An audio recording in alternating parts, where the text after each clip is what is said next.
Fala, seus cristãos cansados, graça e paz a todos os santos da internet. Estamos aqui para mais um pontapé inicial do estudo, do guia de estudo da lição da Escola Sabatina.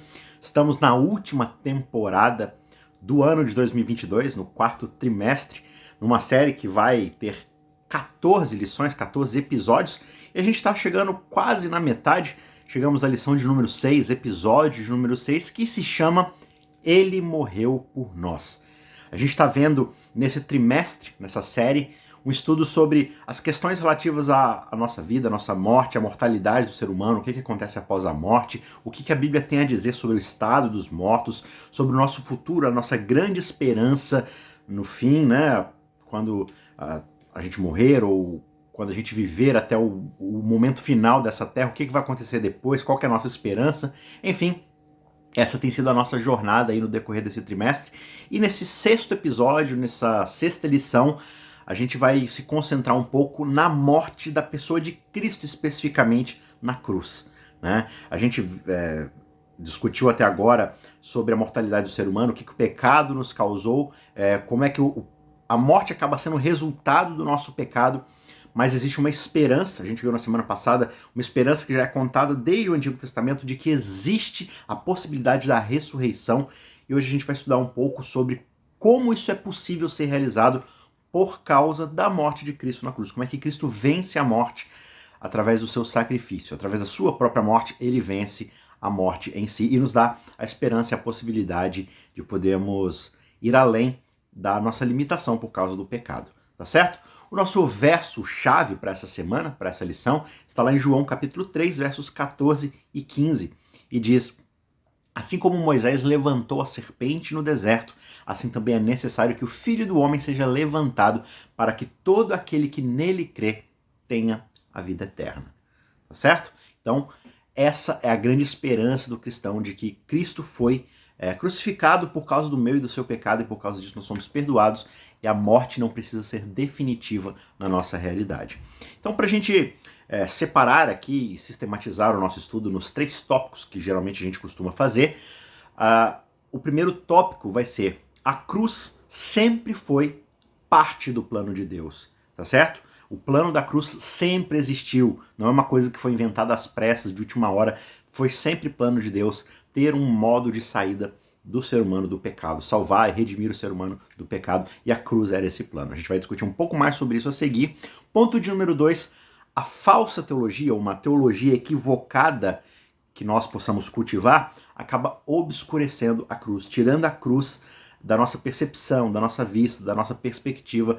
Por isso a gente precisa tomar cuidado em como a gente desenvolve a nossa teologia. A gente vai também falar um pouco mais sobre isso. E por fim, ponto de número 3, a cruz ela é a nossa única esperança de futuro, de nova vida, de redenção, de vida eterna. Somente a cruz é capaz de nos proporcionar isso. Claro, quando a gente fala a cruz, a gente está falando não ali do madeiro em si especificamente, mas de toda a teologia que envolve a cruz, o sacrifício de Cristo e tudo mais. Enfim, a gente vai falar um pouco mais sobre isso também mais pro final, tá certo? Antes da gente ir então pro primeiro tópico desse nosso pontapé inicial, desse nosso estudo, eu quero convidar você encarecidamente que se inscreva no nosso canal, se você ainda não é inscrito, porque aqui a gente solta meditações diárias, palestras, aulas, enfim, às vezes a gente tem seminários ao vivo, e se você é inscrito, você vai ser sempre avisado desse conteúdo quando ele sai, tá certo? Você pode também seguir a nossa meditação diária, que é o capa a capa, a gente já está na reta final do ano aí, mas tem muito conteúdo diário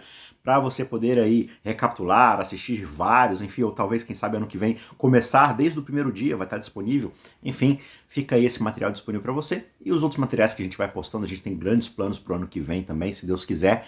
Então, fique com a gente aqui, se inscreva e se você se sentir abençoado por esse vídeo, se ele edificou a sua vida, considere deixar o seu like, deixar os seus comentários aqui no vídeo, porque isso ajuda bastante o vídeo, o conteúdo do nosso canal aqui a ser divulgado, a ser relevante na rede do YouTube, né? E aparecer também para outras pessoas. Então eu conto com você para ajudar a gente dessa forma e assim você nos abençoa também. Tá certo? Vamos então para o primeiro tópico do estudo de hoje, que é: a cruz era e sempre foi parte do plano de Deus. A morte de Cristo na cruz, quando a gente discute a respeito desse tema, não foi um pensamento que foi posterior ao pecado, né? Deus tinha um plano, que era criar um mundo perfeito. E aí, Deus foi lá, criou, disse que era muito bom, muito bom, muito bom. 6 dias, faz toda a criação, tudo muito bonito, tudo muito belo. Cria o ser humano ali perfeito, sem pecado, coloca ele no jardim e fala, ó, não come do fruto. E aí o ser humano vai lá, come do fruto, trai Deus, trai a confiança, resolve governar tudo por conta própria, e por causa disso o pecado invade o planeta Terra, destrói a criação de Deus. E aí Deus fala, puxa vida, e agora? Deu errado o plano. O que eu faço? A gente vai precisar dar um passo atrás e recalcular a nossa rota, tentar pensar numa outra alternativa aqui, porque o nosso plano deu errado. Não foi isso que aconteceu. Sempre houve um plano bem elaborado desde os tempos da eternidade. Desde sempre. Lá em Atos, no capítulo 2, verso 22, quando Pedro está pregando ali o sermão que vai fazer com que mais de 5.000 pessoas sejam batizadas, ele diz o seguinte, israelitas, escutem o que eu vou dizer a vocês. Jesus, aqueles que você conhece como o Nazareno, um homem que foi aprovado por Deus diante de todos vocês com milagres, com prodígios, com sinais, os quais o próprio Deus realizou entre vocês por meio dele, como vocês mesmos sabem, a este entregue conforme o plano determinado e a presciência de Deus. Vocês mataram, crucificando por meio de homens maus. O que Pedro está dizendo aqui? Esse homem que vocês crucificaram, ele foi crucificado pela presciência e pelo plano determinado de Deus. O que é a presciência? É saber de antemão. Então, muito antes da própria criação, da possibilidade de haver o pecado e a queda, já havia um plano de escape, já havia um plano de redenção. E isso torna a graça ainda mais maravilhosa, porque Deus não cria o planeta Terra para que talvez o planeta Terra venha a cair. Ele já sabia o que ia acontecer, e ele já sabia o alto preço, o alto custo que essa criação desse novo planeta e dessa nova raça iriam causar a ele, à Trindade, ao seu Filho. E ainda assim, por causa desse amor e dessa misericórdia, ele fala assim, vai custar tudo para Deus. Mas ainda assim é um preço que eu estou disposto a pagar. Então vamos criar, vai dar errado, e a gente conserta no meio do caminho. A gente redime no meio do caminho. Então esse Deus maravilhoso já tinha um plano para consertar esse planeta. Ele não fala assim, não, eu não vou criar os seres humanos porque eles vão me dar problema lá na frente, então é melhor nem criar, vou criar um outro que não vai me dar problema. Não, ele cria mesmo assim. Porque não é isso que vai nos afastar do seu amor e da sua misericórdia. Também, um outro texto muito importante, o próprio Pedro, não em Atos agora, mas na sua primeira carta, lá no capítulo 1, verso 20, ele diz o seguinte, ele, Jesus, a sua morte, foi conhecida antes da fundação do mundo, mas foi manifestado agora nesses últimos tempos em favor de vocês. Então, antes que o mundo fosse criado, fosse fundado, esse sacrifício, essa redenção, esse ato redentivo já era conhecido por Deus, ou seja, já estava dentro dos seus planos. Então, a promessa de redenção que aparece pela primeira vez na Bíblia, lá em Gênesis 3,15, exigia de fato o sacrifício de Cristo lá no Calvário. Só que essa promessa já tinha sido feita muito antes no coração do próprio Deus. É por isso que a gente vê ali na realidade de Gênesis 3, quando o animal é morto para vestir, para cobrir a nudez, a vergonha de Adão e Eva, esse animal, de fato, ele representava Cristo, que era o cordeiro, como Apocalipse 13, verso 8 diz, o cordeiro que tinha sido morto desde a fundação do mundo. Então é como se fosse assim, é uma garantia de que ao criar o planeta Terra, os seres humanos vão pecar e um preço de vida do próprio Deus vai ter que ser pago. Então, em termos potenciais, em termos virtuais, ao criar o mundo, Deus está matando o seu filho. Porque é garantia. É um preço que vai ter que ser pago. Olha, a gente vai criar, vai dar problema, isso vai custar a sua vida. Não, pode fazer. Pode fazer que eu garanto com a minha vida de que eu vou redimir a raça humana. Por isso o cordeiro foi morto desde a fundação do mundo. Não que ele tivesse sido morto de fato antes, mas virtualmente o cordeiro já estava morto, porque já era uma garantia. Era uma garantia de que o ser humano iria pecar, Deus iria enviar seu filho e ele iria morrer. Portanto, esse sacrifício já estava virtualmente feito. Essa promessa já estava cumprida dentro de todas as suas possibilidades. Ela só foi realizada, de fato, dentro ali daquele momento específico da história humana, mas era algo idealizado no coração de Deus desde a criação, desde a fundação do mundo, desde antes de tudo isso acontecer, né? Ellen White, comentando sobre isso, ela disse que o plano para a nossa redenção não foi um pensamento posterior, um plano formulado após a queda de Adão. Foi um desdobramento dos próprios princípios que desde tempos eternos já fundamentavam o trono de Deus. O que ela quer dizer com isso? Que os fundamentos, as bases, os princípios de como Deus governa o mundo são exatamente o autossacrifício, a autoentrega, a abnegação própria. Então a cruz, ela simplesmente é uma revelação à situação, ao contexto do planeta Terra, de algo que desde a eternidade já constitui o reino de Deus, já constitui as bases do seu trono e a forma como ele rege o universo, que são o sacrifício, a entrega, o servir a sua própria criação, mesmo que isso lhe custe tudo. Então não é agora que isso vai mudar. Não é uma situação de emergência onde a gente vai precisar dar um cavalo de pau, mudar tudo, virar tudo de cabeça para baixo para poder tentar achar uma solução, não. Sempre foi assim e sempre vai continuar sendo. Deus é amor e o amor é auto-abnegado. Portanto, esse é só um desdobramento de um plano que sempre existiu no coração de Deus. Tá certo? Ponto de número 2, inclusive dando sequência a essa ideia, é justamente uma falsa teologia, ou seja, uma falsa percepção que nós temos a respeito de Deus, da Bíblia, da nossa relação com Ele, que obscurece a cruz diante de nós. O que isso quer dizer? Quer dizer que a gente não consegue enxergar de fato os propósitos da cruz e a gente rejeita a ideia da cruz porque parece que não se encaixa com a nossa visão de mundo. Por quê? Veja, a gente acabou de ver que os fundamentos do trono de Deus são de abnegação, de sacrifício, e que sempre houve esse plano redentivo que passava pela morte do próprio Deus. Só que, por exemplo, quando a gente vê a história dos evangelhos, a gente percebe que os próprios discípulos que estavam com Cristo, eles mesmos não foram capazes de discernir o significado da cruz. Quando você vê lá em Lucas capítulo 18, verso 34, Jesus acaba de explicar para eles, olha, eu estou indo para Jerusalém, lá eu vou ser xingado, cuspido, esbofeteado, despido, e finalmente eles vão me pregar na cruz. E ao terceiro dia eu vou ressuscitar.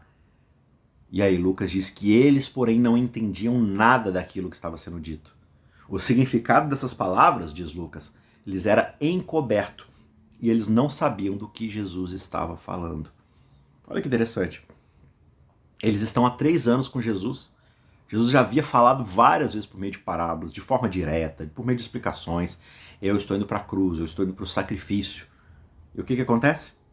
Eles não entendem, porque isso lhes estava encoberto. Só que essa ocultação do sentido disso não era por parte de Deus. Deus não estava fazendo com que o coração deles não compreendessem aquela ideia. O próprio Cristo tentou várias e várias vezes explicar para eles o seu sacrifício. Lá em Mateus 17, 22, Marcos 9, 30, Lucas 9, 44. Várias vezes ele fala a respeito desse sacrifício. Tem até um momento ali no capítulo de Marcos, ali no capítulo 8, 9, 10, que Jesus fala 3 vezes a respeito da sua morte e da sua ressurreição. E entre isso você tem parábolas, você tem ensinamentos, você tem exortações. E ainda assim eles estão discutindo quem vai ser o primeiro, quem vai ser o mais importante no reino, quem vai ficar do lado direito, quem vai ficar do lado esquerdo, que as crianças não podem se aproximar de Jesus porque vai atrapalhar, porque isso, porque aquilo, quem é o mais rico, será que o rico entra no céu? Não entra. Mas não entra na cabeça deles a ideia do sacrifício. Então, na verdade, não é Deus que está escondendo essa verdade deles. Essa verdade foi escondida deles basicamente porque os falsos conceitos que eles haviam aprendido, que tinha sido ensinado para eles sobre o Messias, estavam obscurecendo a compreensão deles. Eles não estavam dispostos a conhecer nada diferente. Então, assim, os pressupostos que eles já possuíam a respeito do que eles esperavam ser o Messias, ou seja, a teologia que eles formularam a respeito de quem é Deus, fazia com que a ideia da cruz fosse incompatível. E aí, sobre essa ideia, o Dr. Barnes, um grande comentarista bíblico, nas suas notas sobre Lucas 18, ele vai dizer o seguinte: embora fossem claramente revelados, né, esses princípios a respeito do sacrifício de Cristo, tais eram os preconceitos dos apóstolos e a sua relutância em acreditar neles, que eles não entendiam. Eles esperavam que Jesus fosse um príncipe temporal, terreno, um conquistador, e eles não estavam dispostos a acreditar que ele seria entregue nas mãos dos seus maiores inimigos, ou seja, os romanos. Eles não viram como isso poderia ser consistente com as profecias que falavam, né, de um Messias glorioso, conquistador, que, né, restauraria a paz e tudo mais. E na cabeça deles isso era consistentemente uma ideia de violência, de poder físico, de exército e tudo mais. Nunca de sacrifício, de entrega e de serviço. Mais uma vez comentando sobre isso, Ellen White diz que Pedro, por exemplo, não desejava ver a cruz na obra de Cristo. A impressão que suas palavras causariam era diretamente oposta àquela que Cristo desejava fazer na mente de seus seguidores. Ou seja, Jesus falava de sacrifício, os discípulos entendiam glória, entendiam poder, né? Entendiam status. E o Salvador foi levado a proferir, conversando com Pedro, uma das mais severas repreensões que jamais caíram de seus lábios. Você se lembra desse momento? Quando Jesus está explicando para Pedro, Pedro, é necessário que eu morra, né? Que eu tenha que ir para a cruz e tudo mais. E aí o que Pedro fala para Jesus? Não, mestre, jamais, o senhor não vai morrer, o senhor precisa se poupar disso. Jesus então responde para Pedro o quê? Uma das coisas mais pesadas que ele já falou para alguém. Afaste-se de mim, Satanás, porque você é uma pedra de tropeço para mim. Porque você não cogita das coisas que são de Deus, você cogita das coisas que são dos homens. O que são as coisas de Deus? Quais são os princípios que governam e que fundamentam o seu trono? Sacrifício, entrega, serviço, abnegação. Quais são as coisas que os homens cogitam? Quais são as coisas que fundamentam a forma humana de governar? Poder, riqueza, glória, força, opressão, imposição, orgulho, egoísmo, inveja e por aí vai. Porque a gente faz de tudo para crescer e Jesus faz de tudo para se diminuir, por amor de nós. Por isso, quando Pedro cogita numa autopreservação de fugir do sacrifício que Cristo estava caminhando para fazer, ele está cogitando as coisas dos homens, ou seja, a autopreservação, a glorificação própria, a autoexaltação. E Jesus está falando, você não cogita das coisas de Deus. Quais são as coisas de Deus? Entrega, sacrifício, humilhação. Então, nós também devemos tomar muito cuidado com as falsas ideias teológicas que muitas vezes a gente nutre, que a gente busca nutrir no nosso coração, que tem mais a ver com procurar fugir das dificuldades, dos sacrifícios, das abnegações que nós precisamos exercer na nossa vida, do nosso orgulho. Porque quanto mais a gente nutre essas coisas, mais difícil fica aceitar a cruz de Cristo no nosso intermédio. E ao invés de buscar a sua graça, restauradora, perdoadora, a gente fica tentando nos exaltar diante de Deus como? Obedecer para ser salvo, buscar uma religiosidade aparente, agregar status na nossa relação com Deus que façam com que a gente não precise desse sacrifício de Cristo. Tudo isso provém de uma falsa teologia, de uma teologia completamente equivocada a respeito de quem Deus é. Toda a nossa preparação para o céu, ela vai ser feita aqui na Terra. Não tem um processo intermediário entre céu e terra, que você vai ter uma experiência ali de aperfeiçoamento. É a nossa vida aqui, é a nossa jornada aqui. Quando Cristo vier, ele não vai mudar o nosso caráter, ele vai mudar os nossos corpos, né? Ele vai moldá-los à semelhança do seu corpo glorioso, né? Vai tirar de dentro de nós toda a degradação que o pecado causou em nós. Só que ele não vai mudar a nossa moralidade. Ele vai glorificar a gente, ele vai aperfeiçoar aquilo que de fato nós nos tornamos. Só que o trabalho de preparação, ele será duro e nós vamos ser tentados a desistir por conta dos nossos corações naturais.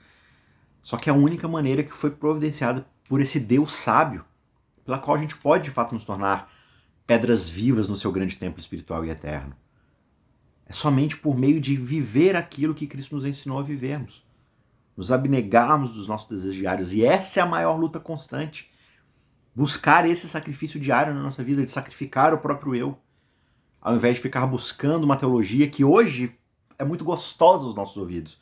Você pega os grandes influencers cristãos no YouTube, no Instagram, enfim, nas redes sociais, e você é a coisa mais importante para Deus, você é lindo, maravilhoso, Deus te ama, e Ele quer que você seja feliz, e que você alcance seus sonhos.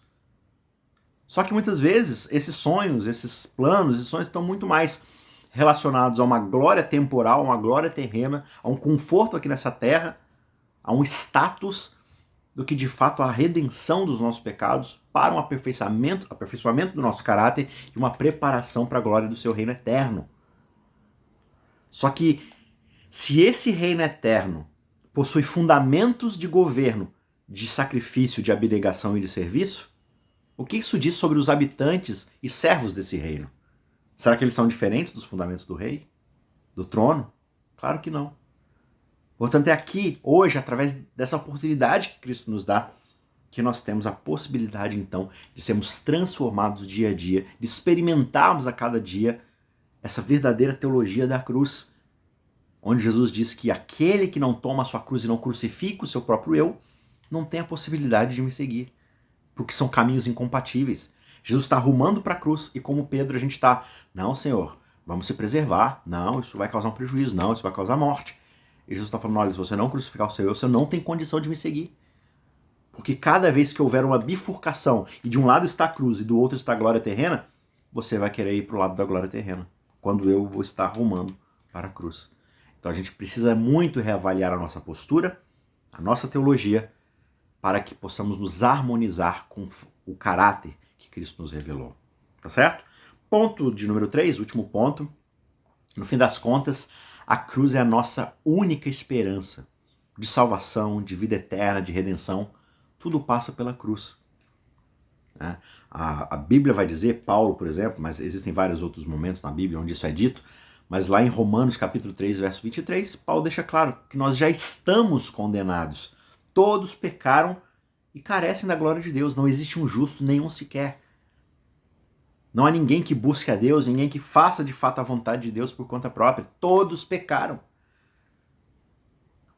E quando nós pecamos, nós trouxemos a sentença de morte sobre nós mesmos. Quando você olha para o nosso sistema de justiça, nosso sistema penitenciário, enfim, o que seja, quando alguém comete um crime hediondo, né, que de fato dá cadeia, por exemplo, e ele é, vamos pegar aqui um exemplo um pouco mais drástico do modelo de alguns estados dos Estados Unidos. Vamos dizer, alguém que mata alguém, né, ou que faz um crime hediondo e é condenado à sentença de morte. A sentença está dada. Não importa o quanto essa pessoa viva uma vida boa dali para frente, o quanto ela tente acertar, ela tente fazer coisas boas, a sentença está dada. Ela está condenada à morte. Nada do que ela faça muda a sentença. Da mesma forma isso acontece conosco. Nós já estamos condenados pela sentença da morte. Nada do que a gente faça de bom, até porque a gente não pode fazer o bem por conta própria, é capaz de mudar o nosso destino. Então por que a gente fica tentando fazer o bem como uma forma de tentar comprar a graça de Deus, tentar comprar a nossa salvação? Na verdade, isso só corrobora para a nossa condenação. De que a gente sabe o que é certo e mesmo assim lá atrás a gente escolheu fazer o que era errado. Isso só testemunha contra nós. É por isso que Deus enviou seu único filho. E o texto de João, capítulo 3, verso famoso, vai dizer que Cristo não foi enviado, né? Deus não enviou o Cristo para nos condenar ainda mais, mas para nos salvar. A gente sabe de cor o verso mais famoso da Bíblia, mas poucas vezes a gente lê o restante, ou o que está ao redor. Deus amou tanto o mundo e de tal maneira que ele deu o seu Filho unigênito, para que todo aquele que nele crê não pereça, mas tenha a vida eterna. Porque Deus enviou o seu Filho ao mundo não para que condenasse o mundo, mas para que o mundo fosse salvo por ele. Quem nele crê não é condenado, mas aquele que não crê já está condenado, porque não crê no nome do unigênito Filho de Deus. E isso é tão bonito porque mesmo que houvesse apenas uma alma que aceitasse esse evangelho de graça, Cristo viria para salvá-la. Ele teria escolhido a sua vida de labuta e de humilhação, sua morte, sua vergonha, por uma única alma. A sabedoria do mundo, essa teologia do mundo, que tem muito mais a ver com o estudo de si mesmo, de seu próprio eu, do que de Deus de fato, ainda não conseguiu criar, conceber, chegar a uma solução eficaz para poder salvar o mundo.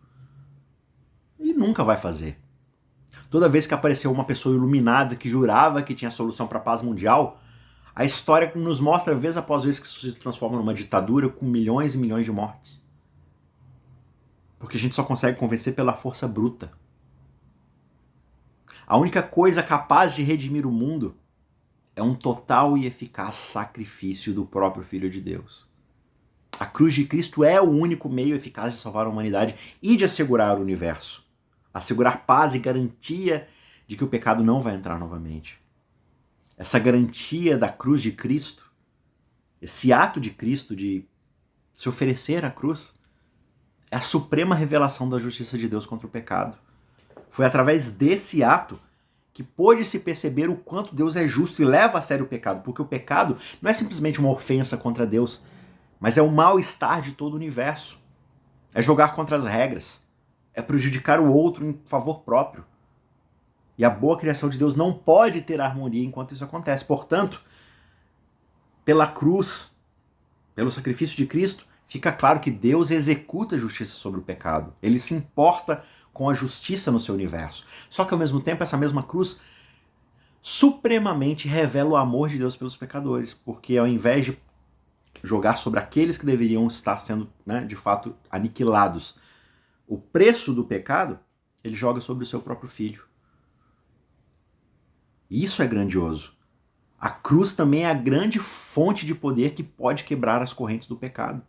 Porque quando nós olhamos para Cristo e vemos o Filho de Deus que não tinha nada que estar ali, se entregando completamente, sacrificando o seu próprio eu para nos salvar, isso nos enche de uma graça, de um poder e da influência do Espírito Santo a ponto de que nós agora desejamos sacrificar o nosso próprio eu, ressuscitarmos juntamente com Cristo, espiritualmente em primeiro lugar, e claro, futuramente, fisicamente e tudo mais, mas dentro dessa ideia de que agora nós temos uma vida nova, nós somos enxertados dentro de Cristo para vivermos a vida do Filho de Deus. Dentro das nossas dificuldades, imperfeições, mas lutando para sacrificar dia a dia o nosso próprio eu e vivemos essa vida abnegada. E só essa vida abnegada de sacrifício do próprio eu na cruz é que pode quebrar as correntes de escravidão do pecado na nossa vida. A cruz também é a nossa única esperança de vida eterna. Ela é o único antídoto contra uma futura rebelião no próprio universo. Porque a gente sempre vai olhar para trás, nesse ponto da história, e ver o que a rebelião custa no universo. Onde o próprio Criador, que cria tudo bom, teve que ser sacrificado por causa da rebelião das suas criaturas. Então a gente sabe agora o custo de tudo isso. Então para que fazer novamente? Se a gente já sabe a resposta. Todo o céu, diz Ellen White, triunfou na vitória do Salvador. Não foi simplesmente o planeta Terra, foi todo o céu. Satanás havia sido derrotado e sabia que o seu reino já estava perdido. Para os anjos e para os mundos não caídos, o grito de "está consumado" tinha um significado muito profundo. Foi tanto para eles quanto para nós que a grande obra de redenção tinha sido realizada. Bem, então que os anjos se regozijem ao olharem para a cruz do Salvador, pois embora não compreendessem tudo, sabiam que a destruição do pecado e de Satanás estava para sempre assegurada, que a redenção do homem estava assegurada e que o universo estava eternamente seguro. O próprio Cristo compreendeu plenamente os resultados do sacrifício feito no Calvário.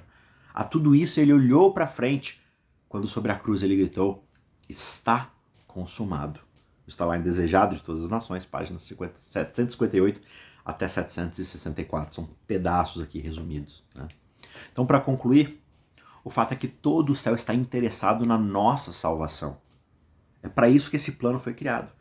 Agora a pergunta que fica é, diante dessa demonstração gloriosa de graça, de misericórdia e de amor, nós vamos ser indiferentes a isso?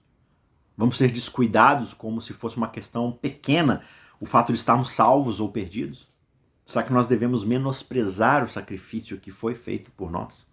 Então a gente já segue nesse trimestre discutindo a respeito de vida, morte, de esperança futura, mas tudo passa nesse ponto crucial da história. O Filho de Deus morreu por nós e ele ressuscitou por nós. Ainda mais importante do que ter morrido por nós é que ele ressuscitou por nós.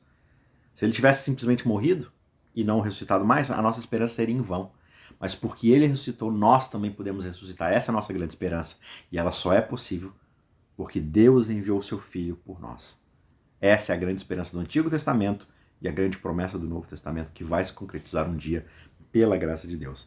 Que até lá você siga esse mesmo caminho, buscando ser enxertado nos princípios fundamentais do reino de Deus, que são de negação do próprio eu e serviço em prol daqueles que ainda precisam ser salvos, precisam ser alcançados pelo Evangelho. Tá certo? Que o Espírito Santo te ajude nessa semana, ore pedindo para que Deus te ajude o tempo todo a negar o seu próprio eu. Essa é uma luta constante que todos nós estamos submetidos e que só poderemos vencer pela influência do Espírito Santo por causa daquilo que Cristo um dia alcançou por nós naquela cruz. Tá certo? Que Deus te abençoe nessa semana. A gente se vê na semana que vem e Mais uma vez, se você foi abençoado e edificado por esse conteúdo, considere deixar o seu like e os seus comentários para ajudar a gente aqui na produção do conteúdo semanalmente, tá certo?